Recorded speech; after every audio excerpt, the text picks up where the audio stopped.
နဲ့အသေးကောင်းမကောင်းကိုကျွန်တော်တို့တိတ်မကြော်တဲ့ဈေးနှုန်းလေးနဲ့ကျွန်တော်တို့ဘယ်လိုစစ်ဆေးမလဲပေါ့နော်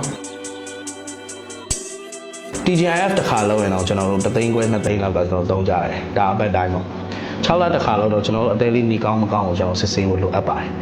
နံပါတ်1 liver function test နံပါတ်2 ultrasound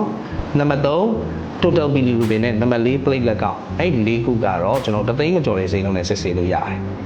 liver function test မှာဆိုပါပြီးပါမယ်ဆိုတော့ကျွန်တော်တို့ ALT AST gamma GT နဲ့ ELD ပါမယ်ဒီ enzyme တွေကကျွန်တော်တို့အသေးမကောင်းဘူးဆိုတက်နေတတ်တယ်ဒါတွေတက်နေလားဒါတွေကြည့်ရမယ်နံပါတ်1နံပါတ်2မှာကျွန်တော် ultrasound မှာ ultrasound ဆရာဝန်ကနေပြီးတော့ fatty liver grade တွေကျွန်တော်တို့ရှိပေးထားမယ်ဒီလိုမျိုးကျွန်တော်တို့အဖြေထွက်နေတာနံပါတ်2နံပါတ်3ကတော့ total bilirubin ဒါကတော့အဝါဓာတ်ဖြစ်ပါတယ်အဲ့ဒီတော့ဒီအဝါဓာတ်မြင့်တက်နေရဆိုကျွန်တော်တို့အသားဝါမယ်အသေးရောင်ရမ်းခြင်းကြောင့်အသားဝါခြင်း alcoholic hepatitis ရဲ့လက္ခဏာတစ်ခုဖြစ်ပါတယ်နံပါတ်4 platelet တာမန်ကျန်းမာတဲ့လူတစ်ယောက်မှာသွေးဥမွားက150နဲ့450ကြားထဲရှိရမယ်ဒီလိုမျိုးအသေးမကျန်းမာတဲ့လူတွေမှာ platelet count ကကျနေတတ်တယ်150အောက်ကိုရောက်နေတတ်တယ်ဒါကိုလည်းကျွန်တော်တို့စစ်ဆေးရမယ်ဒီအချက်၄ချက်ကိုတော့ကျွန်တော်တို့3သိန်းမကျော်တဲ့ဈေးနှုန်းနဲ့ကိုယ့်ကိုယ်ကိုရင်းနှီးမြှုပ်နှံပေးပါတယ်